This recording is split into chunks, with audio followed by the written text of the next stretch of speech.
Jauh bukan berarti menjauhkan kita.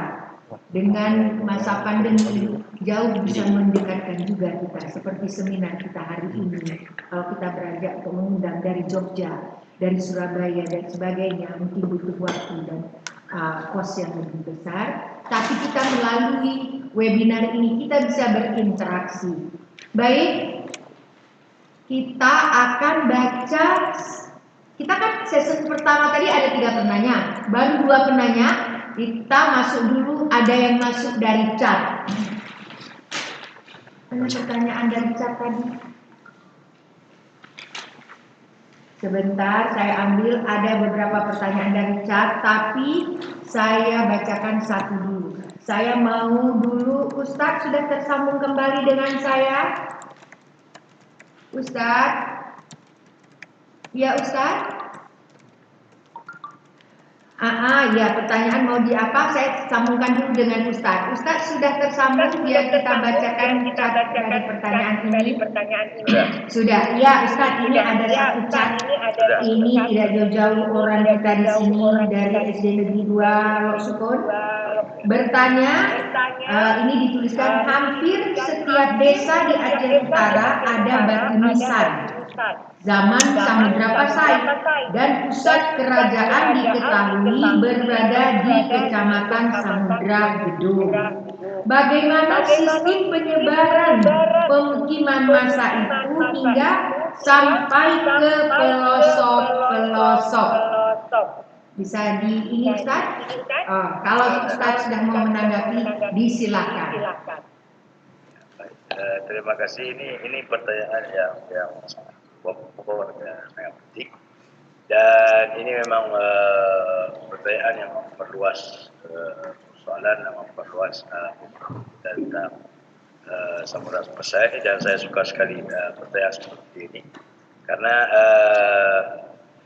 persoalan batu nisan itu memiliki beberapa aspek beberapa sisi yang perlu diamati, termasuk aspek ruangan batu nisan itu kompleks batu nisan. Jadi konteks geografis, bagaimana batu nisan itu juga bisa, sebaran batu nisan itu juga dapat memberikan informasi tentang misalnya tentang demografi, juga tentang paleo geografi, tentang penyebaran manusia dan seterusnya. Jadi ini suatu yang batu nisan juga menjadi sebuah, termasuk jalur-jalur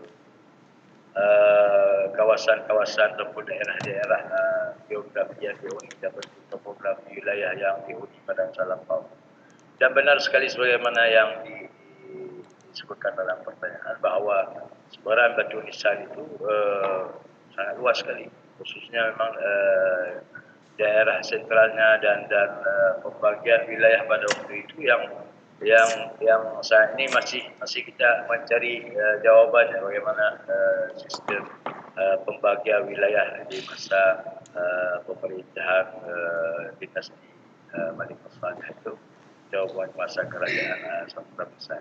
Dan sejauh yang kita telusuri, umumnya pemukiman Samudra Pasai itu berada di jalur-jalur aliran sungai-sungai besar di utara, sungai-sungai kecil, terutama misalnya sungai Gunung Pasir, kemudian Gunung Kerto, dan berkat Ibuana, dahulunya kita sudah melakukan survei jauh sekali Gunung Kerto dan anak-anak sungainya, dan melihat bagaimana sebaran pemukiman yang ditunjukkan oleh batu-batu kisah, komplek-komplek di sekitar Samudra Pasai, kemudian juga bersama teman.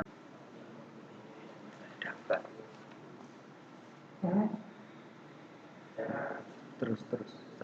Lanjut Ustaz.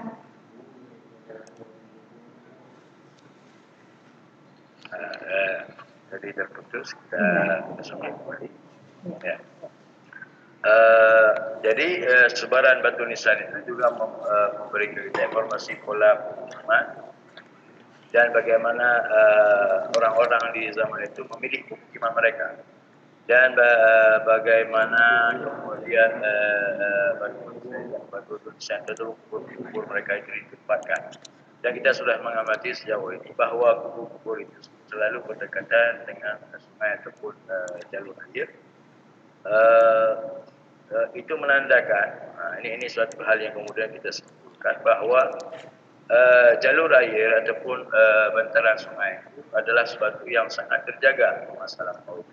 Artinya saat mereka meletakkan ataupun membuat perkumpulan itu di dekat sungai atau di tepi sungai, sering yang kita temukan begitu, itu tandanya bahwa sungai aman.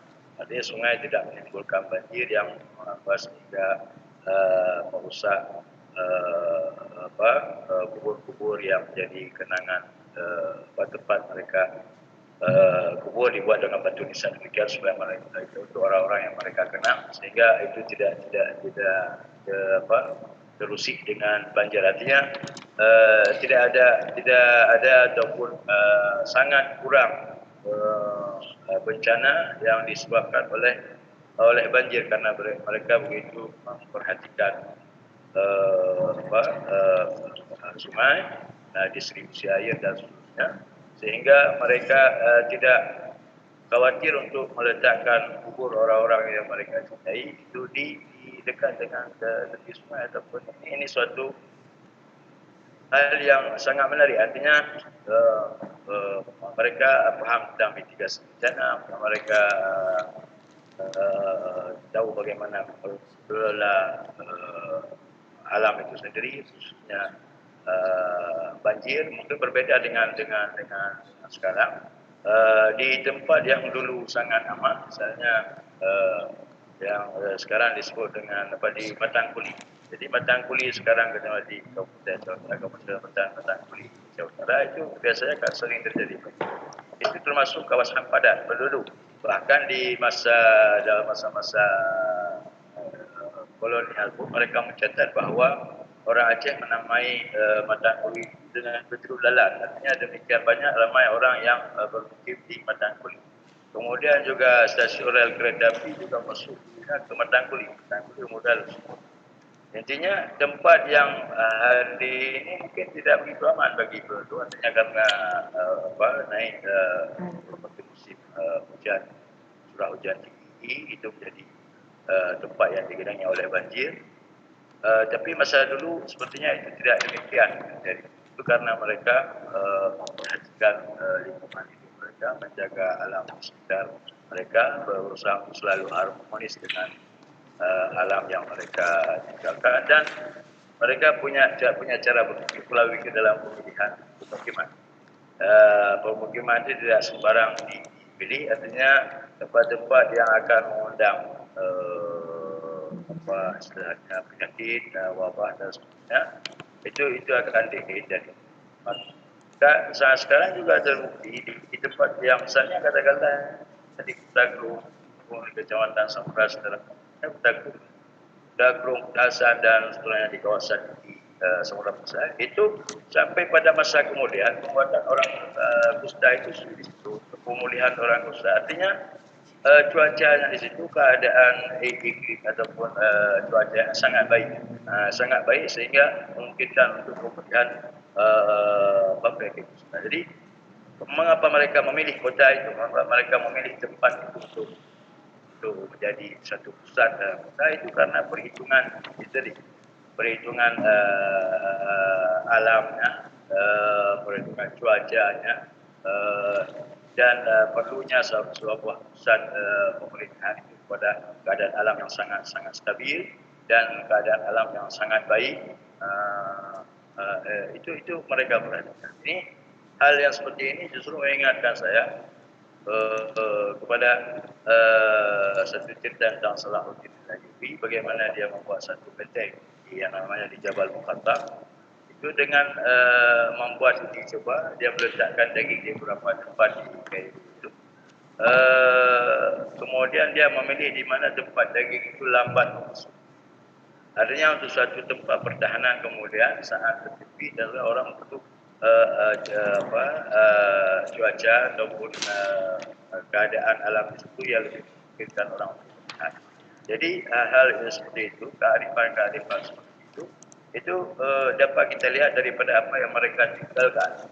Jadi batu-batu nisan, komplek-komplek batu nisan yang berada di dekat jalur air ataupun terkadang yang tidak di dekat jalur air akan lebih berada di atas. Mereka tidak tinggal di dalam lembah-lembah yang tidak terkena matahari dan sebagainya, karena itu akan menjadi tempat yang mudah dijangkiti dan penyakit tersebut. Tapi mereka tinggal di dan dengan udara yang dekat itu, kemudian dengan sinar matahari yang sampai. Jadi pemahaman mereka dalam hidup itu yang mengarahkan mereka untuk memilih pemukiman itu. Kita sudah menelusuri hal ini. Kita melihat ada tempat-tempat yang kita prediksi bahawa di situ pasti akan ditemukan komplek-komplek pemukiman, tapi ternyata tidak. Dan setelah kita selidiki tentu ada penyebab-penyebab tertentu sehingga mereka menghindari tempat tersebut. Itu satu hal tentang bagaimana batu nisan memberikan kita tentang informasi bagaimana mereka memilih tempat-tempat. Yang lainnya adalah itu hubungan itu semua sebenarnya sudah kita bahas dalam satu buku ataupun draft.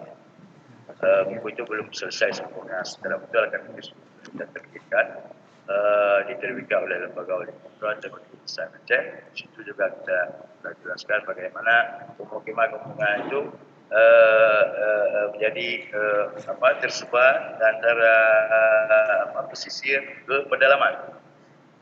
Jadi pemukiman itu pesisir ke pedalaman. Jadi bukan satu kota yang terbuka. Jadi yang disebut dengan balad ataupun negeri, antara pesisir dengan pedalaman, antara utara ke selatan, ke arah pegunungan. Di situ ada beberapa pemukiman besar. Gitu. Jadi di sini juga nanti kita akan perlu kita mengerti tentang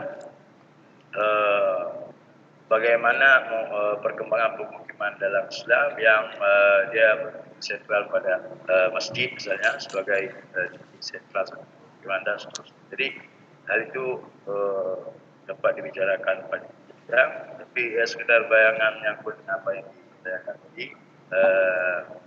Kita lihat bahawa memang penyebaran batu nisan itu begitu tersebar, khususnya di aliran air itu karena memang adanya perkembangan populasi dan perkembangan pemukiman di kerajaan Sumatera Barat selama dalam 3 abad. Dan kita akui bahawa itu mereka sangat populasi mereka demikian besar. Demikian dulu mungkin. Terima kasih. Saya bisa menanggapi hasil ulasan dari Ustaz tadi. Terima kasih Ustaz. Saya bisa menanggapi tadi dari pertanyaan yang ada di chat dari SMA yang pertanyaannya penyebaran sampai ke pelosok. Kita tadi sudah menemukan jawaban bahwa kebanyakan penyebaran memakai aliran sungai itu ada sesuatu yang mereka yakini bahwa di sini pemakaman tidak akan terganggu. Berarti di sini dulu adalah pemukiman. Jadi mereka yakin tidak akan terganggu. Jadi di situ adalah batu-batu nisan yang selama ini selalu kita mencarinya di mana pemukiman itu berada. Ternyata kebanyakan di aliran sungai. Itu makanya batu-batu nisan itu ada di pelosok-pelosok. Yang tadi juga disebutkan Ustadz suatu penelitian di mana daerah yang lama membusuk itu bagus untuk dijadikan satu pemukiman. Membusuknya dari itu, walaupun penelitian dari negeri luar kita, tapi itu bisa menjadi ilustrasi bagi kita juga. Ya, terima kasih tadi atas pertanyaan yang di-chat. Saya melihat ada Pak Sumari. Mbak Sumari silakan bertanya. Silakan Pak Sumari, waktu dan tempat silakan.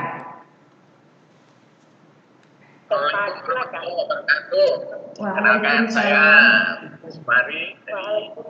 Saya bukan arkeolog, tapi saya hanya penggemar dari motif-motif yang mungkin ukiran-ukiran yang ada di batu nisan itu. Dan saya sudah beberapa kali di Aceh dan diajak tur ke ziarah maupun berkunjung ke sebagian makam-makam yang ada di Aceh, dan alhamdulillah saya bisa mengambil inspirasi dari motif ukiran yang ada di batu nisan itu, dan sudah saya bikin rumah di Solo. Jadi motif-motif itu sudah menginspirasi saya untuk membuat motif-motif untuk ornamen-ornamen di rumah saya. Yang saya tanyakan, yang pertama adalah apakah ada hubungannya tipologi dari batu nisan ini dengan struktur kedudukan dari orang yang meninggal, yang makamnya itu. Jadi apakah ada kalau raja itu mesti tipologinya modelnya begini, kalau mungkin hanya santri begini, kalau syekh modelnya begini, apakah ada hubungannya itu tipologi model nisan itu dengan struktur kedudukan dari yang meninggal. Yang kedua, kalau kita sebenarnya kan ada mau tanya tentang paham atau mazhab yang berkembang. Pertama, masuk di Aceh ini mazhab apa? Kalau kita melihat sebenarnya kan Nabi kan tidak menuntunkan sebenarnya untuk orang yang meninggal ini untuk diberikan batu nisan. Jadi, tapi kalau kita lihat perkembangan nisan di Aceh ini kok banyak nisan itu, sehingga ini mazhab apa waktu itu yang berkembang di Aceh, dan apakah sampai sekarang itu tradisi nisan ini apakah masih ada sampai sekarang? Dan itu kalau tidak, itu sampai kapan berarti kemudian batu nisan ini?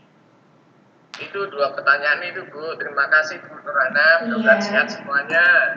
Terima kasih. Waalaikumsalam. Waalaikumsalam. Waalaikumsalam Bapak.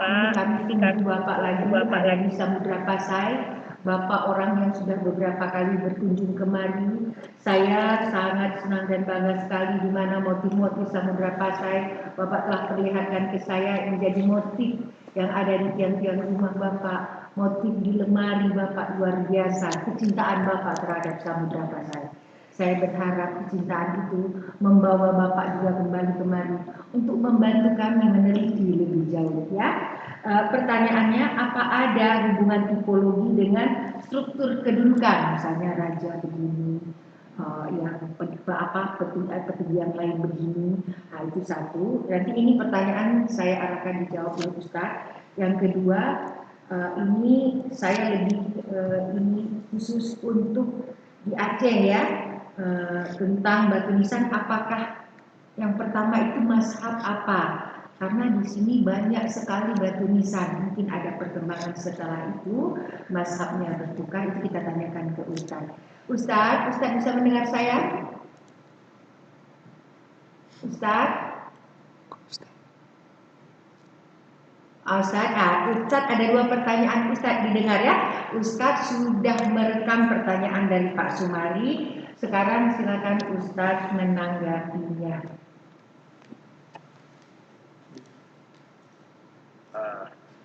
Baik, pertanyaan menarik.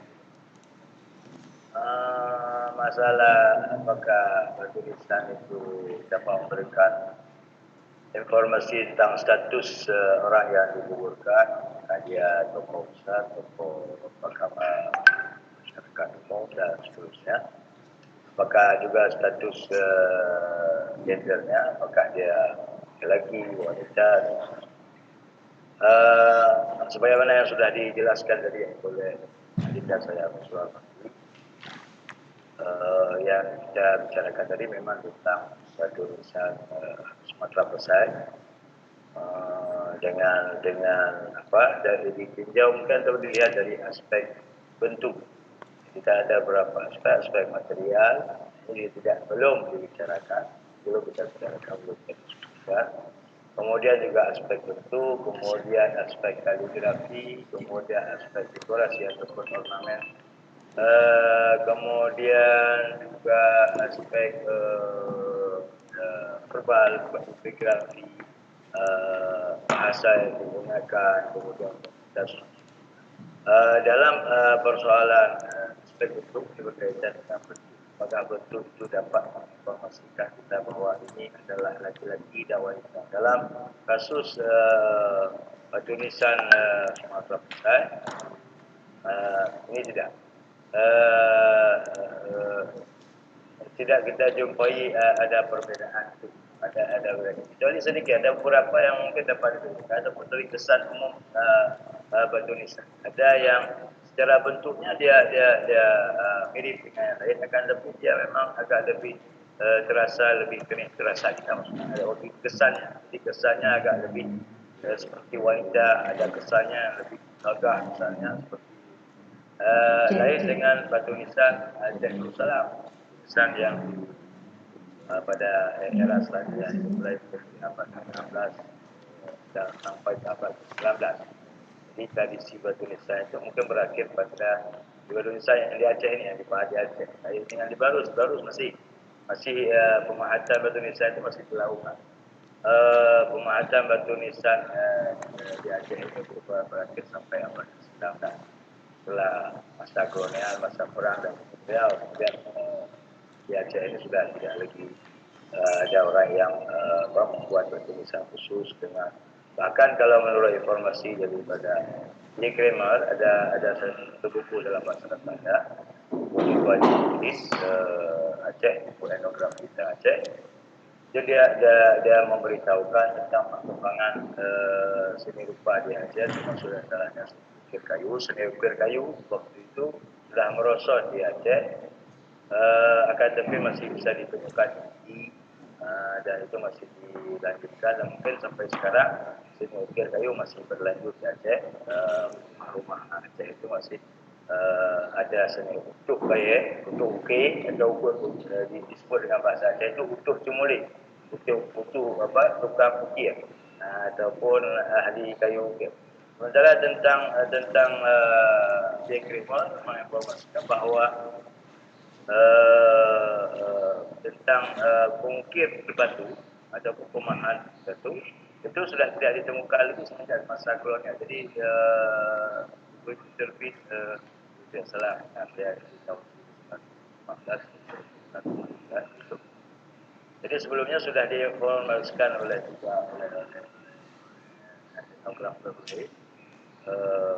yang menyebutkan bahawa untuk batu ataupun mengukir batu itu sudah tidak ada lagi di Aceh pada waktu itu. Jadi dalam penghujung abad ke-19 untuk batu itu ataupun mengukir batu di batu-batu nisan dan batu lain sudah tidak ditemukan lagi.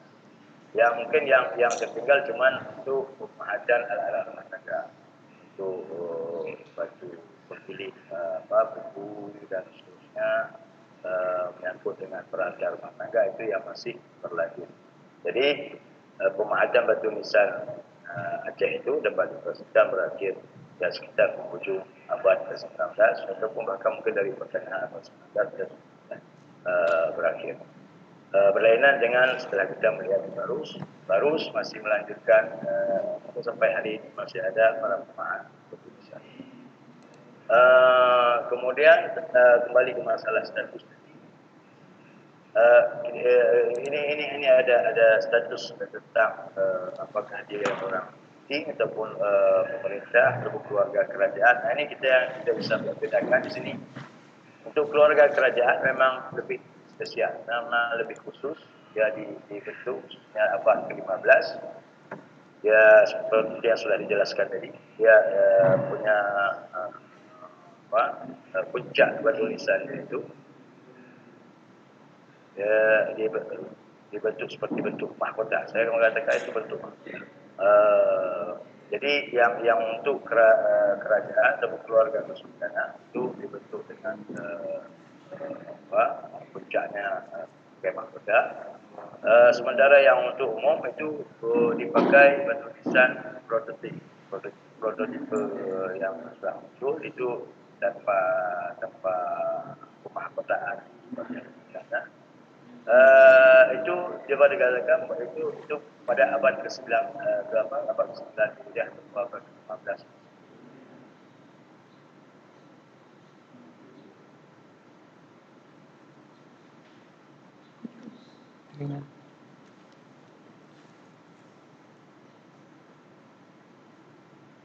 Samudra Besar itu beralih kepada internet kita.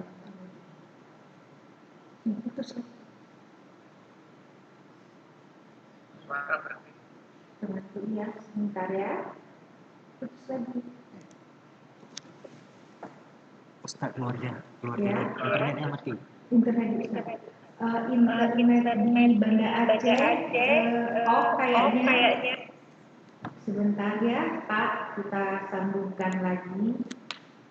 Inilah satu kendala kita jarak jauh, tapi ya itu disemangati aja. Ya. Sudah tersambung lagi Ustaz? Ya Ustaz? Sudah tersambung lagi kita ya? Udah lagi. Silakan dilanjutkan Ustaz.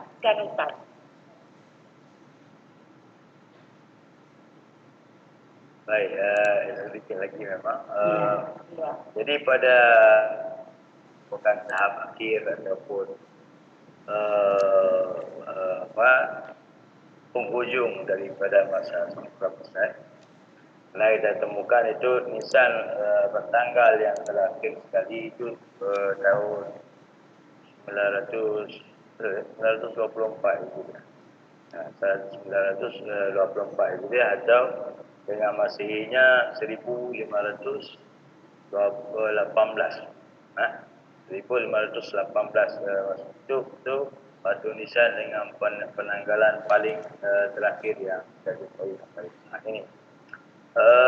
Jadi yang batu nisan yang tahap akhir ini itu dia sudah tidak mengenali lagi kekhususan sama atas. Jadi tidak ada perbedaan itu. Keluarga kerajaannya itu semua dalam bentuk yang sama.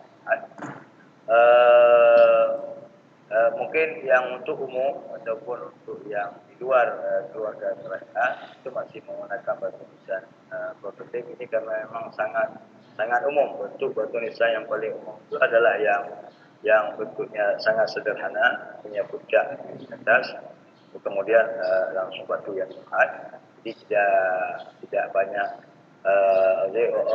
ornamentasi pada batu nisan Samudra Besar itu sebenarnya tidak begitu banyak, tidak begitu banyak di begitu rumit, akan tapi polanya itu sangat berbeza dan sangat beragam dan sangat istimewa.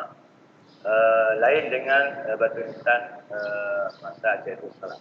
Batu nisan masa Aceh Darussalam memiliki dekorasi yang sangat rumit dan sangat beragam, dan dari masa ke masa itu jadi ini kalau kita lihat ke masa Samudra Besar satu, kemudian kalau kita lihat ke masa Aceh Darussalam itu bisa beragam.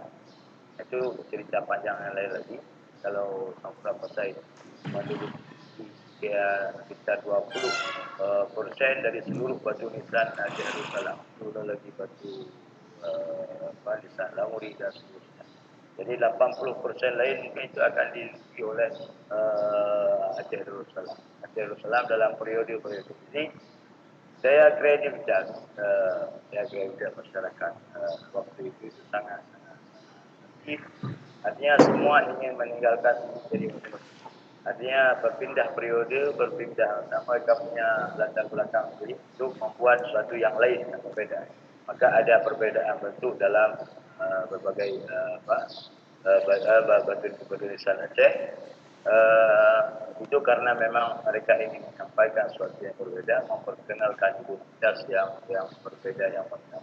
Jadi misalnya abad ke-16, abad ke-17 sudah berlain lagi modelnya. Kemudian abad ke-18 lain lagi. Abad 18 kemudian baru jalan terus sampai ke 19 sampai. Jadi ini kalau kita berbagi batu nisan Aceh secara keseluruhan, kita bisa meletakkan Samudra Besar dalam 20% besar. Itu belum lagi mungkin kalau kita ingin masukkan Barus dalam batu nisan Aceh. Karena Barus itu juga sebenarnya wilayah Aceh dulunya. Jadi pertikaian dengan Belanda di abad 19 itu dimulai dengan program Belanda, beberapa wilayah Aceh di bagian selatannya. Jadi supremasi Aceh di Barus, kemudian sampai ke Pariaman, itu dicaplok oleh Belanda, itu yang membuat pertikaian berkelanjutan dengan Belanda sampai terjadi perang besar dengan Belanda. Jadi saya kira persoalan masih sangat besar untuk masyarakat. Jadi begitu gambaran untuk jawab pertanyaan yang Bapak tanyakan. Kemudian tentang mazhab yang sejauh ini yang kita temukan informasi paling awal tentang mazhab itu adalah Ibnu Qutbah. Itu sudah final. Sekian raja-raja saya tidak menyebutkan mazhab. Kemudian jadi informasi tentang mazhab maksudnya orang yang menyebutkan tentang mazhab apa yang dianut oleh ataupun mazhab apa yang diikuti dalam fikih oleh masyarakat di Tanah Besar, itulah informasi yang diberikan oleh Rasulullah dalam hubungannya ke Syamutlah yang disebutkannya, yaitu mazhab Imam Syafi'i radhiyallahu anhu. Jadi dengan demikian kita bisa meyakini bahawa mazhab yang diikuti oleh masyarakat semula pada waktu itu adalah mazhab Ahlussunnah wal Jamaah, dengan mazhab fikihnya adalah mazhab Imam Syafi'i. Itu dinyatakan secara terang dan tegas oleh Ibnu Qutbah.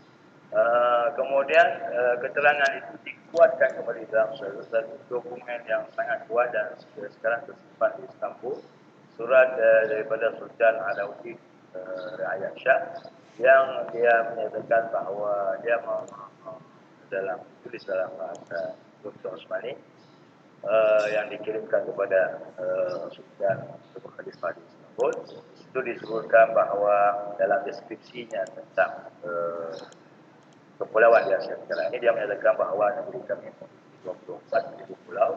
Nah, itu penyebutan yang hampir dekat dengan perhitungan hari ini. Hari ini juga dihitung ya sekitar 19 ataupun 20,000 pulau. Dan Alauddin dalam suratnya itu menyebutkan 24,000 pulau. Dengan 12 pulau berpenghuni, 12 pulau tidak berpenghuni, dan semuanya harus mengikut mazhab Syafi'i. Dia menyebutkan bahawa ini adalah mengikut mazhab Syafi'i yang dilaporkan kepada Sultan Turki Utsmani. Sementara Sultan Turki Utsmani bermazhab Hanafi.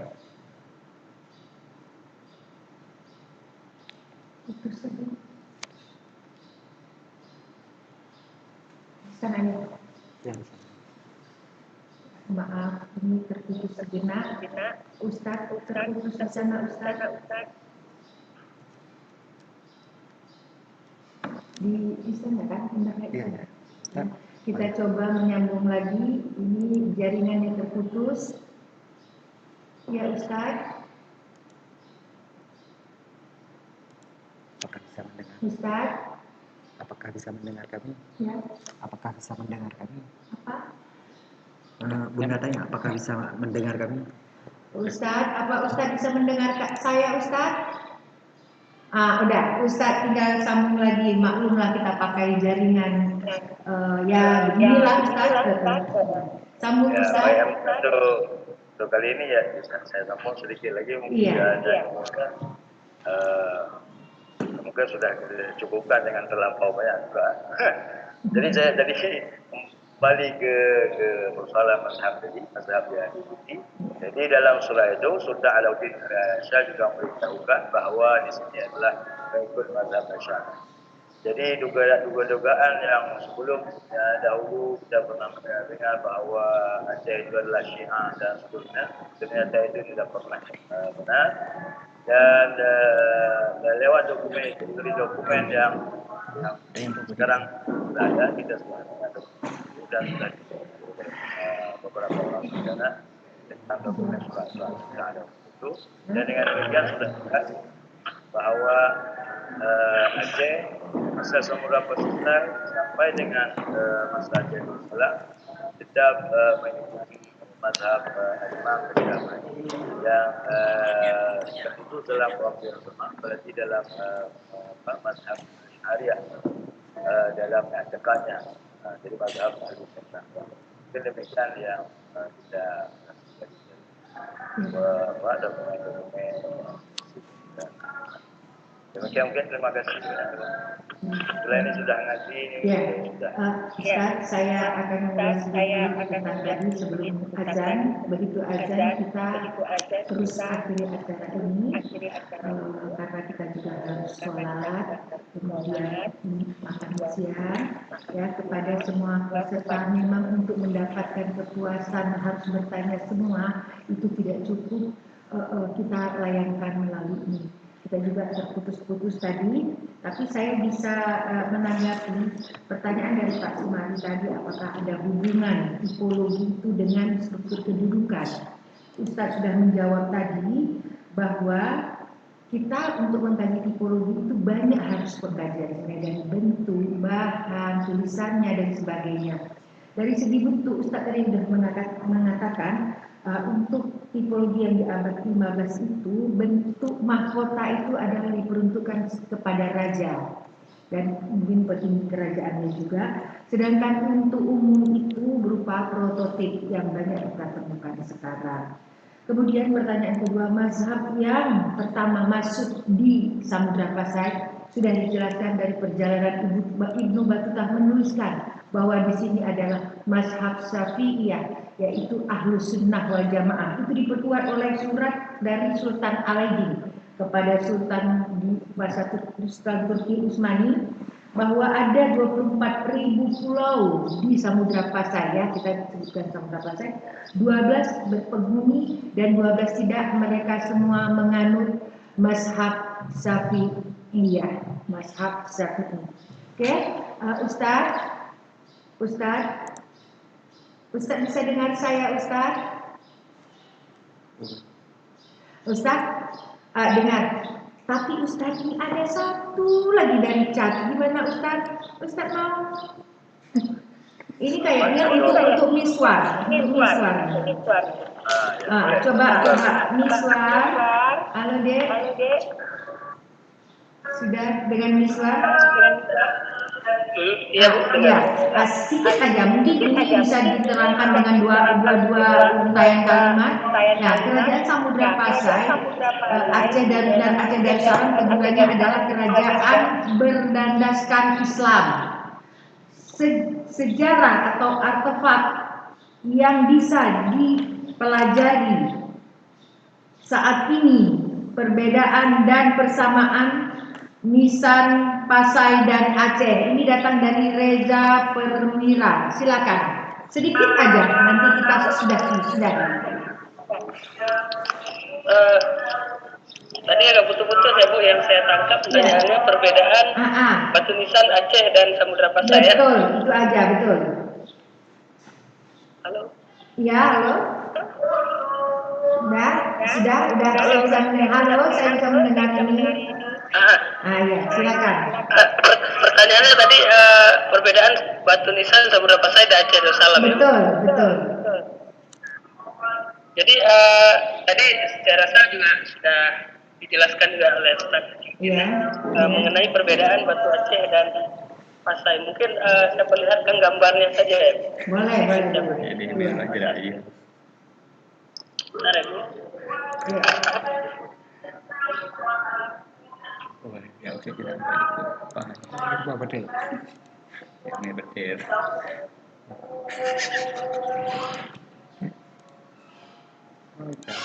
Ya coba deh. Ya.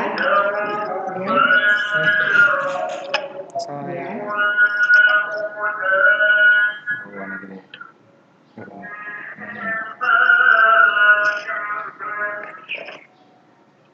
Halo. Ya, saya mendengar. Ya. Silakan, Miswa. Silakan. Halo. Jadi seperti kita ketahui bahwasannya Batu Nisan Samudra Pasai itu dia umumnya berbahan batu andesit dengan bentuknya yang beragam seperti yang gambar saya perlihatkan tadi. Ini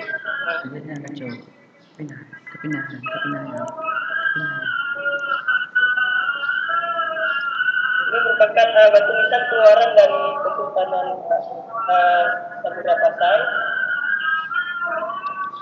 Nah, kalau model-model ini ya, kalau bahannya bahan batu andesit, kalau bahan batu sungai, jadi dia pasti berasal dari periode Samudra Pasai atau abad ke-13 hingga awal abad ke-16.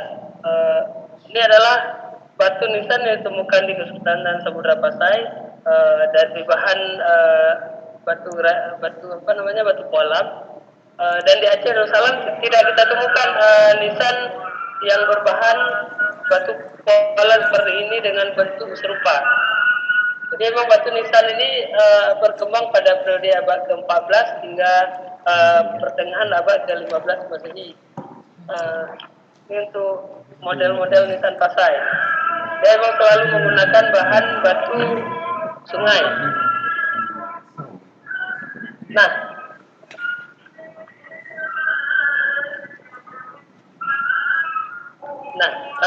ini juga salah satu foto yang saya perlihatkan. Ini adalah tulisan dari periode Pasai dengan bentuk nisan yang sudah saya jelaskan sebelumnya tadi. Kemudian untuk Aceh Darussalam, zaman Aceh Darussalam umumnya menggunakan batu pasir dengan bentuk nisannya juga ada yang menyerupai seperti tipe Pasai, dan kemudian dia telah mengembangkan modelnya seperti yang kita lihat ini ada nisan Al-Mali Asali.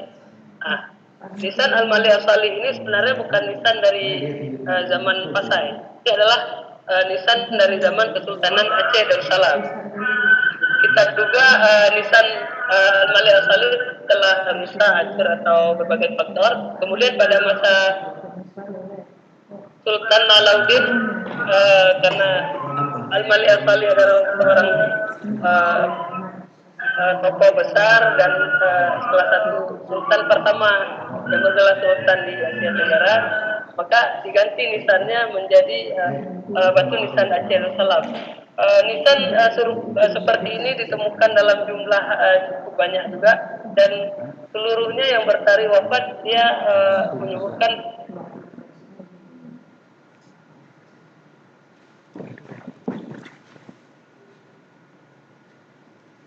ya,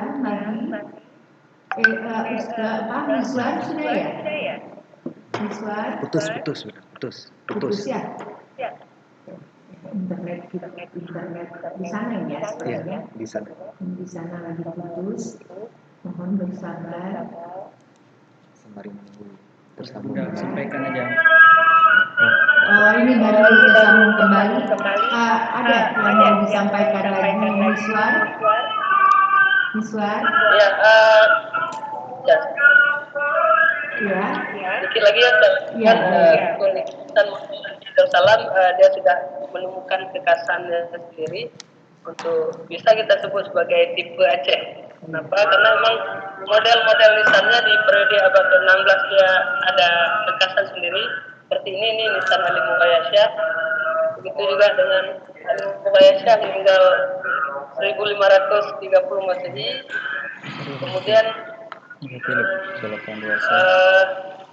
ini ada Sultan Muzaffar Shah lebih awal lagi, dan meninggal pada tahun 1497. Tapi model nisan ini sebenarnya telah berkembang pada periode pertengahan hingga ujung abad ke-16, dan ini juga tampaknya nisan yang telah dicetak ulang untuk mengenang seorang sosok sultan.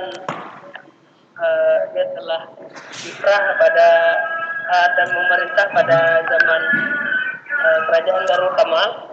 Ini dia bahannya batu nisan, bahan batunya adalah bahan batu pasir. Kemudian masuk ke periode abad ke-17. 17 saya tidak punya fotonya di sini.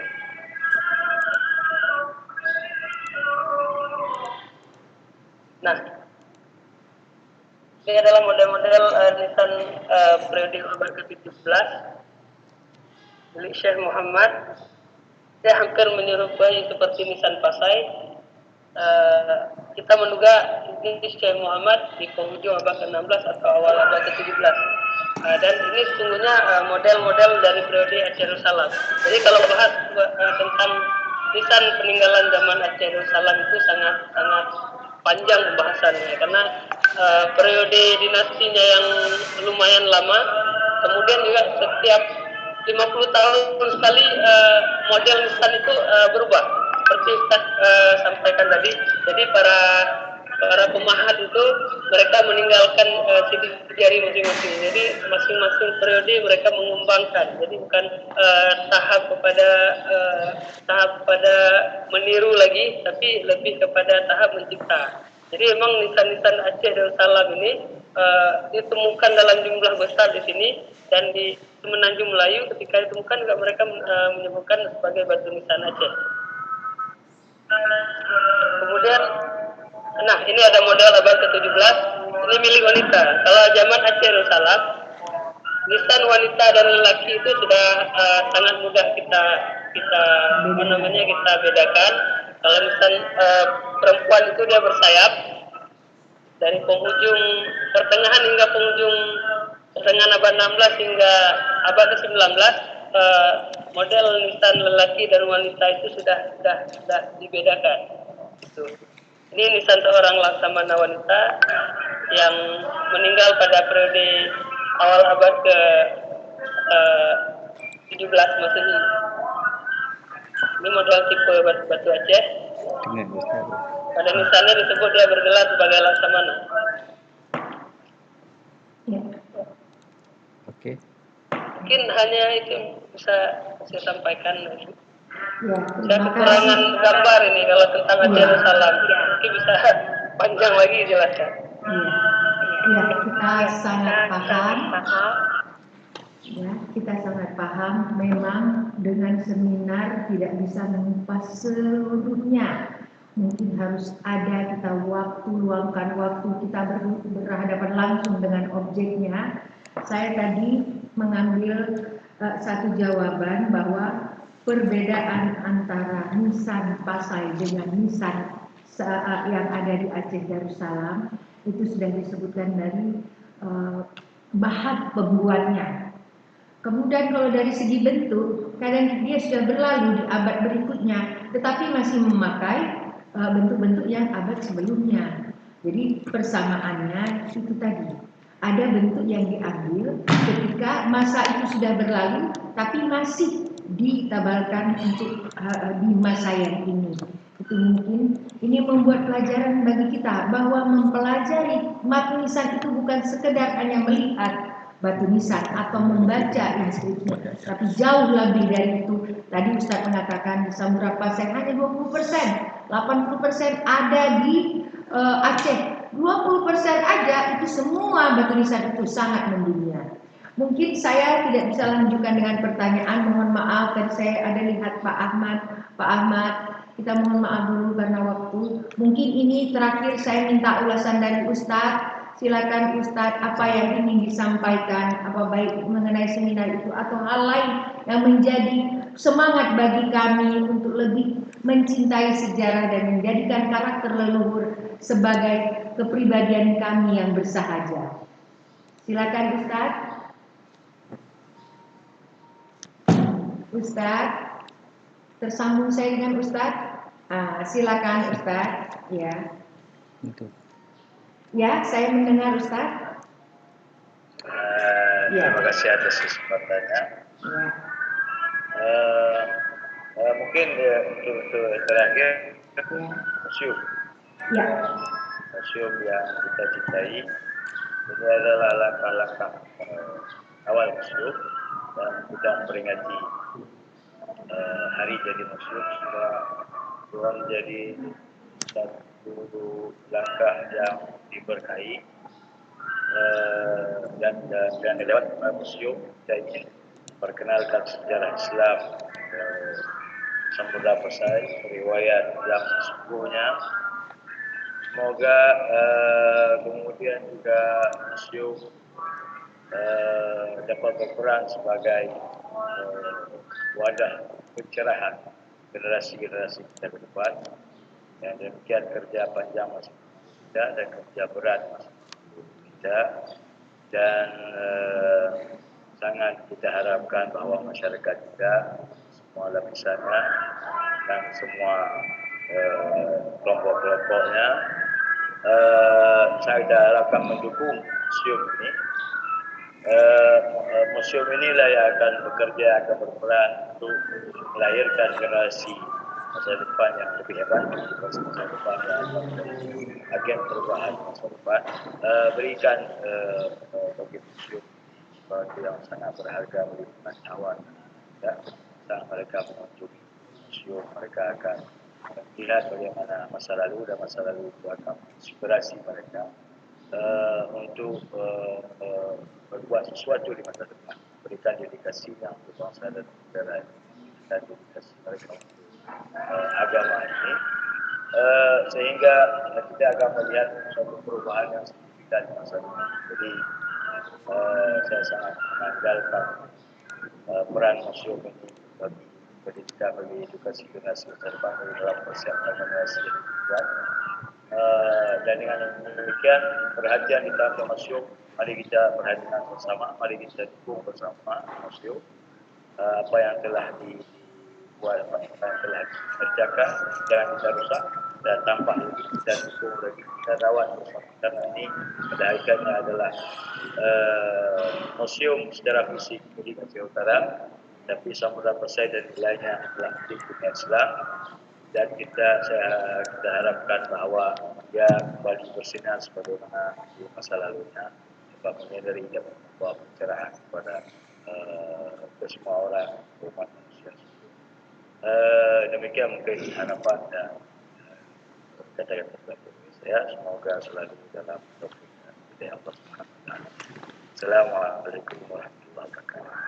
Waalaikumsalam. Ustaz, luar biasa. Sebenarnya Ustaz ini adalah orang yang selalu membantu saya di museum. Saya sebenarnya bukan berlatar belakang dari bisa menangani museum itu, tapi Ustaz telah mengajari saya bagaimana Ustaz membuat ruang bibliografi di sini penuh dengan naskah-naskah tulisan Ibnu Battuta. Itu luar biasa Ustaz. Dan harapan yang Ustaz katakan tadi, kami selalu menjadi semangat. Kami bekerja dengan semangat dan ketulusan. Insya Allah, Allah pasti memberi sesuatu yang kita harapkan, menjadikan museum ini untuk melahirkan generasi-generasi yang tidak lagi meninggalkan sejarah. Karena sejarah membuat mereka menjadi sadar hari ini kelakuan kita, kepribadian kita belum sama sekali mencerminkan kepribadian leluhur kita. Saya juga menghimbau kepada semua, terutama masyarakat Aceh. Ayo, kita ini sejarah kita mendunia, kenapa kita lupa?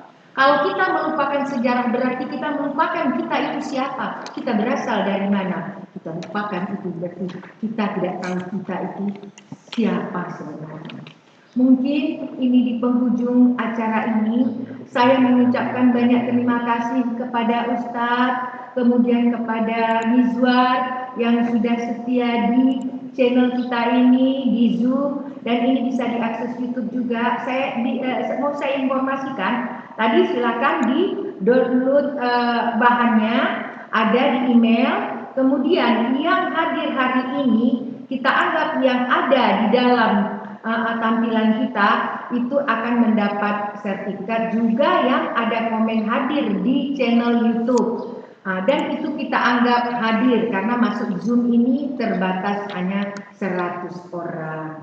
Jadi demikian, saya mohon maaf selaku moderator, mungkin ada kata-kata saya yang tidak berkenan, dan itu bukan keinginan saya, mungkin itu adalah faktor manusia yang salah. Jadi saya akhiri, wabillahi taufiq wal hidayah. Assalamualaikum warahmatullahi wabarakatuh.